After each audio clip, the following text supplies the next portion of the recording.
Baik Bapak sekalian yang saya hormati, Assalamualaikum warahmatullahi wabarakatuh. Kita masuki untuk sesi yang terakhir, yaitu terkait dengan penguatan moderasi beragama untuk takmir masjid. Ini sudah rawuh narasumber kita. Sudah kenal nggih Bapak Ibu sekalian? Perlu dikenalkan mboten? Masa jarang kenal kali beliau. Beliau ini terkenal sekali. Bapak sekalian, kami sampaikan terkait dengan biodata beliau. Beliau ini asmanipun namanya Bapak ataupun Kiai Haji Muhammad Zainal Abidin Eskom MPDI. Beliau ini saat ini perwakilan dari FKUB Kota Surakarta. Beliau juga ASN di Kantor Kementerian Agama Kota Surakarta sebagai penyuluh agama Islam di Kecamatan Laweyan. Sudah kenal Bapak sekalian? Sudah kenal ya? Ya. Beliau ini juga pengasuh Pondok Pesantren Al Muayyad Mangkuyudan Surakarta.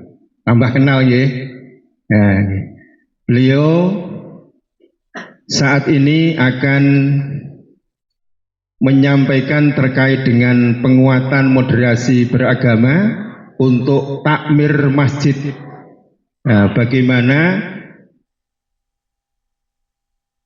pelaksanaan moderasi beragama untuk para takmir masjid yang sering kita dengarkan saat ini adalah kata-kata moderat. Moderat itu bisa dikatakan tengah-tengah, tidak ke kiri, tidak ke kanan. Artinya posisinya di tengah-tengah. Ada istilah juga ekstrim kanan, ekstrim kiri. Lah kita berada di tengah. Ojo nganan banget, yojo ngiri banget. Artinya kita berada di posisi yang moderat. Ya. Bagaimana kita menjadi para takmir yang betul-betul bisa menjaga kerukunan, menjaga toleransi atas perbedaan itu, dan juga menjadikan seluruh anggota, seluruh jamaah ini menjadi jamaah yang sejahtera. Bapak sekalian yang saya hormati, karena waktu sudah terus berjalan, nanti kita sepakati sampai jam berapa? Jam 5. Ampun setengah 5 kuwi kurang sak menit tok. Ya kurang sak menit tok. Masa salam tok beliau terus rampung gitu. Sampai jam 5 nggih. Jam 5 nanti kita fleksibel. Kalau nanti misalkan ada lebih sedikit juga enggak apa-apa. Karena kita kan di dalam kota saja. Saya yakin penjenengan semua nanti untuk perjalanan enggak sampai setengah jam sampai ke rumahnya masing-masing. Baik Bapak sekalian yang saya hormati, selanjutnya monggo Ustadz Zainal akan menyampaikan terkait dengan penguatan moderasi beragama untuk takmir masjid. Waktu kami haturkan, monggo. Assalamualaikum warahmatullahi wabarakatuh. Bismillahirrahmanirrahim. Alhamdulillah wa syukurillah. Wassalatu wassalamu ala Rasulillah Sayyidina wa habibina wa syafi'ina wa qurrati a'yunina wa maulana Muhammad ibn Abdillah. La haula wa la quwata illa billah, amma ba'd. Dumateng yang saya hormati Bapak Ustadz Imam Supardi yang telah mengawali dan juga para kiai, para ibu nyai, para asatidz takmir masjid Sesurakarta. Niki sedaya takmir ya. Campur. Jenengan takmir kula jamaah. Wale iki jadi ya. Alhamdulillah pada kesempatan sore hari ini saya sangat bersyukur sekali bisa ngestoaken dawuh ndere intisyarul ilm bersama imam masjid, takmir masjid. Ya jenengan wis takmir kan soleh-soleh kabeh iki. Muga-muga kula kecipratan kesolehane panjenengan. Dalam hal ini saya didhawuhi untuk menyampaikan penguatan moderasi di lingkungan masjid. Tadi sudah disampaikan banyak oleh Pak Haji Ulin. Beliau itu juga teman saya kelas ning Al-Muayyad. Malah beliau itu duriyah Al-Muayyad. Ponakannya adiknya Pak Dian, ponakannya Mbah Umar. Jadi kalau manggil Yai Rozak itu Mas Rozak. Kalau saya manggilnya Pak D. Nah Pak Ulin berarti pernah klik malahan. Saya ganti ponakane. Ya nggak usah panjang lebar, tadi sudah diperkenalkan. Untuk menyingkat waktu, tadi saya di belakang di BCI 5 menit saja. Setuju? Panitianya sih ora setuju. Oke, ini saya akan menyampaikan sebagaimana tadi sudah disampaikan Pak Ulin. Di depan sudah bisa terbaca semua ya. Benteng moderasi. Artinya panjenengan ini sebagai takmir itu adalah benteng. Dan benteng yang terkuat itu untuk agama Islam ya tidak lain ini adalah masjid. Kekuatan kita semua untuk para jamaah, untuk umat Islam ya masjid. Karena apa? Di masjid inilah untuk menguatkan ketakwaan, di masjid inilah untuk menguatkan keimanan kita. Maka benteng moderasi menguatkan peran takmir masjid di era yang sekarang. Yang mana nggak era dulu, era sekarang era digital. Artinya apa? Gempuran-gempuran dari segala arah itu ya apa yang kita bawa ini. HP. Tidak hanya orang tua, ancaman kita itu justru kepada anak-anak kita. Tadi sudah disampaikan Pak Supardi ya, bahwa saya mewakili pengurus FKUB. Belum lama itu pertemuan FKUB di Kemenak juga dengan jajaran Promkopinda. Itu ada masukan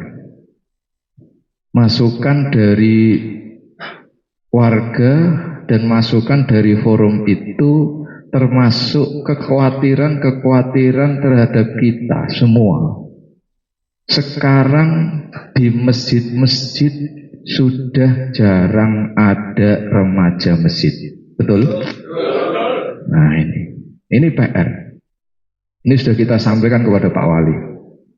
Nanti bagaimana peran pemerintah untuk takmir masjid nanti di sini juga termasuk akan kita bahas.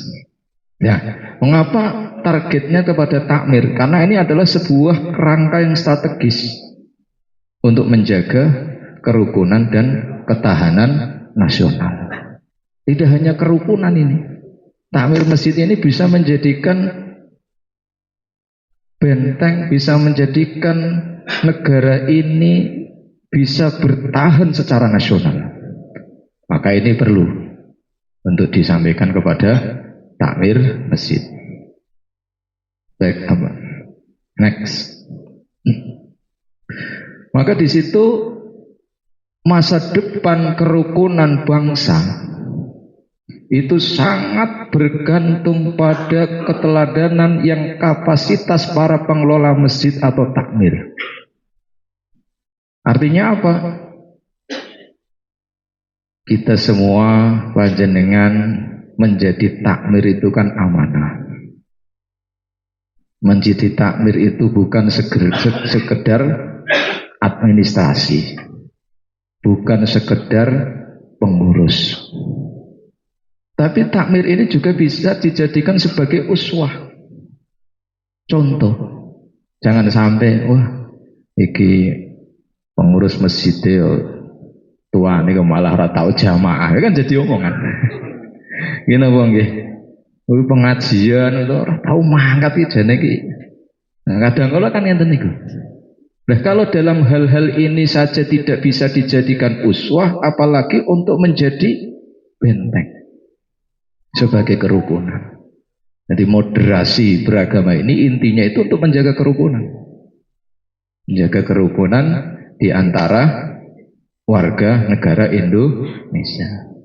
Karena takmir ini bukan sekedar administrator, melainkan penjaga gerbang narasi keagamaan di tingkat akar rumput. Jadi bukan orang-orang yang di atas yang bersinggungan dengan jamaah ini juga takmir. Takmir yang sergap ning masjid. Ono sing ora sergap ning masjid. Ning kene apa ning kono? Nah, ini sebagai penguatan peran mereka ini adalah sebuah keniscayaan. Jadi ini penting sekali. Karena ruh ya, masjid ini ruh ini bisa ada ruhnya. Ini bagaimana takmir ini bisa mengelola dengan baik. Tidak hanya mengelola secara administrasi, tapi kita membangun, bukan membangun fisik masjidnya, tapi membangun apa? Membangun jenengane takmir. Takmir kan artinya kan ngeramek gitu. Ngeramek ke masjid. Takmir orang ngeramek ke masjid. Ngeramek dudu gegeran ke masjid boten. Boten. Tapi memakmurkan. Memakmurkan. Takmir memakmurkan. Bagaimana masjid itu bisa makmur itu tergantung takmirnya. Nah ini. Wis cepet. Lanjut. Maka di sini masjid ini adalah jantung komunitas. Karena sebabnya apa? Ya di masjid inilah bertemunya orang-orang. Dengan adanya hikmah jamaah. Bahkan sholat di masjid jamaah 5 waktu. Nah istiqomah jamaah itu kan sudah menjadi satu komunitas itu. Wah komunitas jamaah masjid kono. Tuh jamaah opo kan ada pengurusnya lagi. Maka di sini dikatakan fungsi garda bukan hanya tempat ibadah ritual saja masjid itu. Karena baginda Rasulullah SAW itu juga membangun masjid itu bukan hanya sekedar untuk ibadah. Ya masjid benar masjid itu jenengane masjid kan panggonane ibadah itu kan isi makan. Panggonane sujud masjid niku. Namun sholat panggonane sholat nak langgar. Nah nih, jadi tidak hanya sekedar untuk ritual ibadah, tapi untuk dakwah dan segala apapun yang berhubungannya dengan agama Islam. Tetapi juga masjid itu juga pusat pendidikan. Maka ada TPQ, ada majelis taklim dan lain sebagainya. Dan juga untuk pembinaan moral. Dan anak masjid arah pecilaan kan pantes. Jangankan pecilaan, kita masuk masjid saja kan yo ono adabe, mlebune, pakaiane dan lain sebagainya. Kan juga ada adabnya.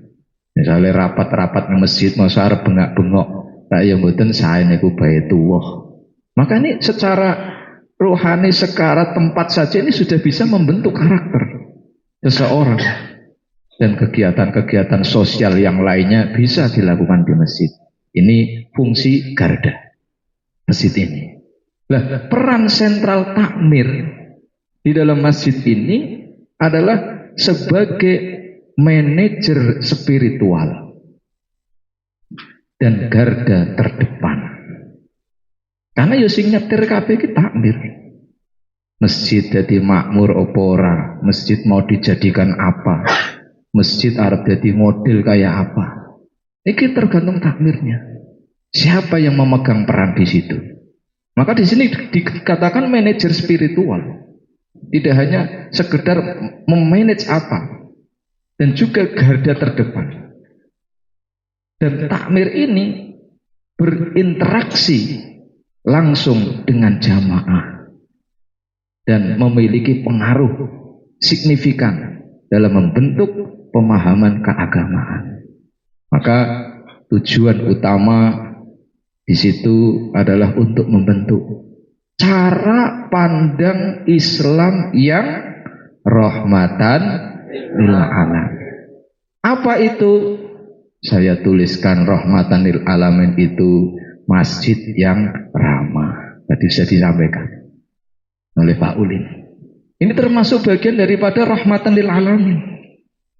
Jadi membentuk karakter masjid ini sebagai masjid yang rahmatan lil alamin, dari takmirnya berkarakter ramah.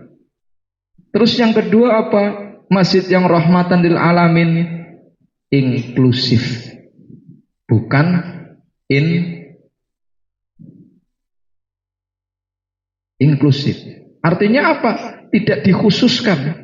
Kudu ngene nak orang ngene ora oleh. Nak duduk kae takpel. Niki bahaya. Berarti ini sudah keluar dari jalur moderasi beragama. Nah ini. Karena tidak moderat, tidak tengah-tengah. Tadi sudah dikatakan Pak Fardi, ya ora niwo banget, ya ora nengen banget. Nah, al umur ausatuha. Nah itu sing khairul umur ausatuha. Sebaik-baiknya sesuatu yang sing tengah-tengah, Bang. Jenengan kafir senangnya sing tengah. Sing tengah-tengah. Nah, ora kabut. Dan yang ketiga termasuk rahmatan lil alamin ini adalah toleran. Nah, membahas toleran ini tidak hanya toleransi kepada pemeluk selain agama Islam.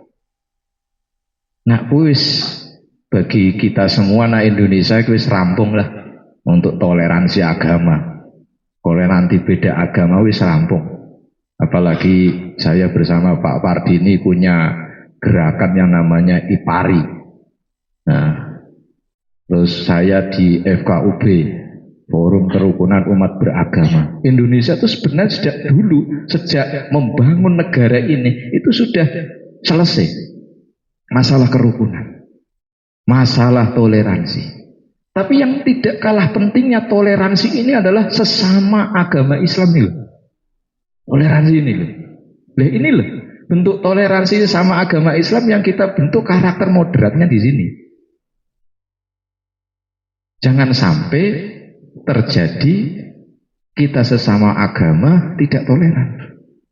Misalnya nyuwun sewu antara beda ormas, antara beda pemahaman, antara beda madhab misalnya. Nah beda madhab tak kira kalau di Indonesia itu tidak seberapa. Sing marake rame iki jane guru beda kepentingan kok.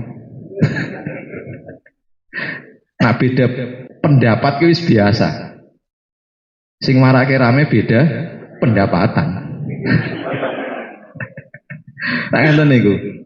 Nah ini toleransi. Kadang kala ana urusan karo tanggane atau urusan pribadi apa nang masjid dadi ora karuan.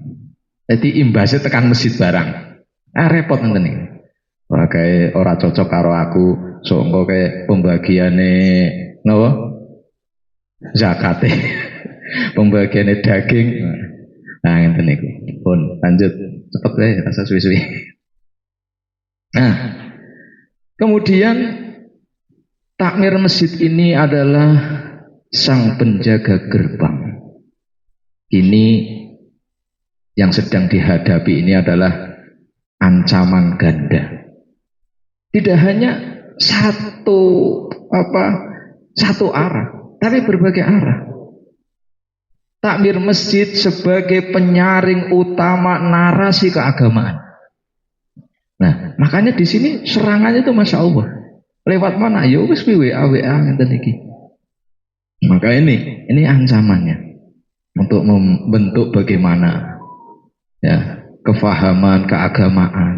Maka takmir membentuk satu majlis taklim supaya menggiring kefahaman jamaah ini supaya tidak melenceng ke kanan ataupun ke kiri. Walaupun serangan-serangan yang ada di medsos dan lain sebagainya, clearkan, diluruskan di dalam majlis-majlis itu sehingga kalau ada kemuskilan bisa ditanyakan. Nah ini, dan ini berhadapan dengan dua tantangan besar yang mengancam perannya dalam menjaga keseimbangan dan juga harmoni di tengah masyarakat. Terkait dengan harmoni ini ya, nyuwun tulung niki dijogo melih. Dulu kota Surakarta itu pernah mendapat peringkat berapa? 9. Terus naik ke peringkat 4. Terus turun melih ke peringkat 12. Sakniki Surakarta mendapatkan peringkat harmoni seluruh Indonesia peringkat kedua. Tepuk tangan. Nah, harmoni. Berarti ini kan ayam tentrem. Nah, karena dulu sok medun ini karena ada gegeran di Banjarsari. Jadi urusannya jadi urusan sepele, tapi kalau sudah di medsos itu dah netizen itu Masya Allah ya. Dan ini sangat penting sekali.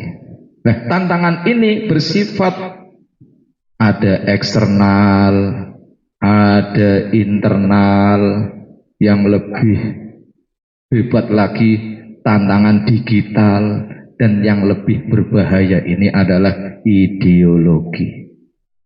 Karena ideologi ini bisa menghancurkan. Tidak hanya menghancurkan akidah, tapi juga menghancurkan negara. Kalau sudah ekstrimnya ke kiri banget, ke kanan banget, tidak hanya mereka menjadi orang yang ekstrim secara agamis, tapi juga pengaruhnya bisa mengancam kesatuan negara NKRI. Lanjut. Nah, kemudian tantangan yang pertama adalah disrupsi informasi digital. Banjirnya informasi. Nah, sekarang tuh orang sekedar banjir banyu. Banjir informasi nganti ora kober maca. Gitu jenengan WA. Grup pinten. Tak punjul saka 100. Niku sing diwaca pinten niku. Engko sing menarik, sing kira-kira geger diwacani terus diikuti. Nah ini, derasnya informasi yang luar biasa. Dan itu sudah tersedia di telapak tangan kita. Nak biyen awake dhewe nak arep ndelok berita ndak ngenteni jam 09.00. Dunia dalam berita. Sing nak cah saiki ora ngerti ya dunia dalam berita. Nah pengen ngerti dunia lihat ndelok kuwi. Lah ini informasi yang semakin derasnya luar biasa. Nah ini jamaah banyak terpapar ini. Pemahaman-pemahaman keagamaan yang kaku, pemahaman agama yang eksklusif, dan seringkali bertentangan dengan tradisi lokal yang inklusif melalui media sosial. Nah ini tantangan yang luar biasa. Makanya apa? Takmir masjid ini penting untuk mengeklirkan itu. Kemudian tanggapan kegagapan takmir, nah ini juga tantangan pertama. Banyak takmir mengalami kegagapan dalam menghadapi gelombangnya informasi ini karena kurangnya literasi digital. Maka ini nanti kelanjutan ini ada pelatihan literasi digital dan pemahaman yang mendalam untuk menangkalnya. Ini penting. Jadi punya referensi-referensi itulah. Dan hasilnya terjadi pergeseran otoritas keagamaan dari mimbar masjid ke layar gawe yang seringkali tidak terverifikasi. Ini tantangan yang pertama. Kemudian tantangan yang kedua, infiltrasi paham sektarian. Politisasi masjid ini, hati-hati. Kelompok dengan kepentingan politik sektarian sering serupa menggunakan masjid sebagai panggung untuk menyebarkan agenda mereka. Jadi memang dipolarisasi lah di sini. Nah, perpecahan internal nanti akibatnya di situ. Antar pengurus masjid, nah, antara sing sepuh karo sing nom konflik.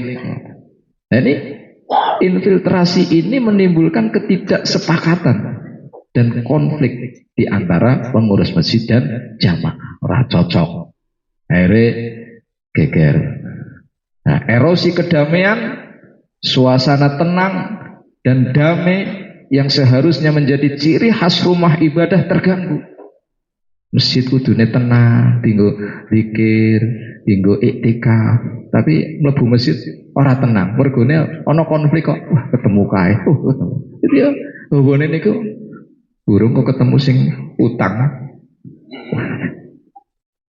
Berubah menjadi arena masjid ora tinggo ketenangan tapi malah menjadi arena kontestasi ideologi. Nah, repot nih. Lanjut. Nah, akibatnya apa? Akibatnya, nah ini bahayanya ini.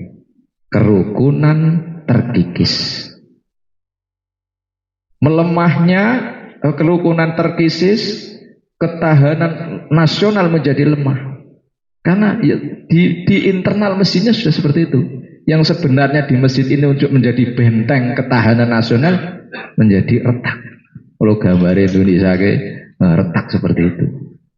Disrupsi digital, infiltrasi sektarian, kemudian mengikis kerukunan sosial dan harmoni di masyarakat, akhirnya melemah kohesi sosial dan ketahanan sosial nasional. Langsung Nah, solusinya gimana? Solusinya bukan sekedar regulasi formal. Keberhasilan moderasi beragama di tingkat akar rumput tidak ditentukan oleh ketersediaan regulasi formal semata, melainkan ya oleh kualitas kepemimpinannya, takmirnya, keteladanan personal takmir masjidnya. Dijaga kerukunan, jangan sampai konflik. Hal-hal yang berbeda, misalnya beda pemahaman, beda aliran dan lain sebagainya, tidak usah. Kita belajar di negara-negara tetangga, kita belajar di Saudi, di Mesir, itu kan beda-beda.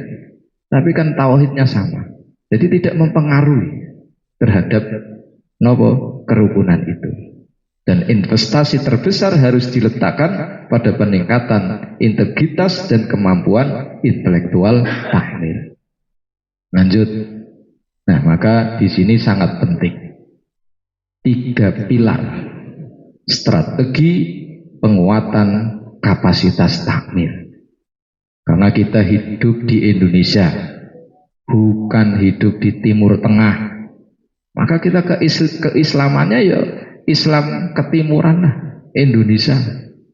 Maka ya peningkatan literasi dan wawasan kebangsaan ini harus, karena sebagai pondasi kebangsaan harus dipahami betul, dikuatkan. Awake dhewe ku Indonesia, dudu wong liyane Indonesia. Digitalisasi dakwah yang moderat. Jadi standar-standar wae lah, enggak usah muluk-muluk apalagi sampai menimbulkan konflik. Dan pilar yang ketiga, penguatan jaringan kolaboratif. Nah, pilar pertama, peningkatan literasi dan wawasan kebangsaan. Maka di situ pelatihan wawasan kebangsaan sangat penting. Memperkuat pemahaman takmir tentang pondasi negara dan pentingnya persatuan dalam keberagaman. Metode dakwah persuasif, membekali takmir dengan kemampuan komunikasi yang santun dan efektif untuk mendidik jamaah yang telah terpapar paham ekstrim. Literasi keagamaan mendalam memastikan takmir mampu menjaga keseimbangan antara memegang teguh ajaran agama dan kelenturan dalam interaksi sosial. Dan pilar yang kedua, menguasai mimbar digital. Sekarang mimbar itu bukannya mimbar digital. Nah, produk konten moderat ini mungkin di takmir bisa buat ini. Masjid-masjid setiap pengajian di live atau punya YouTube. Nah, ini mendorong takmir untuk aktif membuat dan menyebarkan konten dakwah, video, artikel yang menarik atau relevan untuk generasi muda, memanfaatkan platform digital, menggunakan media sosial secara strategis untuk menyebar pesan Islam yang rahmah dan inklusif. Literasi digital aktif tidak hanya mampu menyaring informasi, tetapi juga mampu menciptakan narasi tandingan yang positif di dunia maya. Misalnya lagi rame ngene, hari ditangkis dengan hal-hal yang positif oleh takmir. Kemudian yang terakhir ini, pilar terakhir ini penting di dalam membangun jaringan kolaborasi. Maka di situ penting takmir masjid. Ada pemerintah, ada takmir masjid yang lain, organisasi kemasyarakatan yang moderat, akademisi, intelektual. Jadi sinergitas dengan pemerintah ini artinya bekerja sama dengan lembaga pemerintah terkait untuk program pelatihan dan penguatan kapasitas. Ya, seperti sekarang ini DMI. Nah, ini alhamdulillah ini sudah ada kolaborasi. Aliansi dengan ormas yang moderat. Forum berbagai pengetahuan. Nah, maka mengembalikan masjid pada jati dirinya. Ini institusi yang jati diri masjid ini, dijadikan masjid ini adalah institusi rahmatan lil alamin. Nah, maka investasi pada takmir adalah investasi jangka panjang bagi bangsa. Yang pertama, takmir yang berkapasitas dan berketeladanan, maka akan naik menjadi masjid yang inklusif dan moderat. Maka akan naik kohesi sosial yang kuat di masyarakat. Dan terakhir, menjadikan masjid ini sebagai ketahanan nasional yang tangguh. Nah, maka terakhir, dengan kepemimpinan takmir yang tepat, masjid akan tetap menjadi pilar pemersatu bangsa dan pusat peradaban yang menuju tinggi perdamaian untuk semua orang dan jamaahnya. Nah, inilah penguatan untuk takmir masjid yang moderat, menjadikan masjid kita kembalikan kepada masjid yang rahmatan lil alamin dan menjadi masjid yang menjadi benteng ketahanan nasional. Demikian yang dapat kami sampaikan sedikit ini. Jam 5 kurang 1 menit.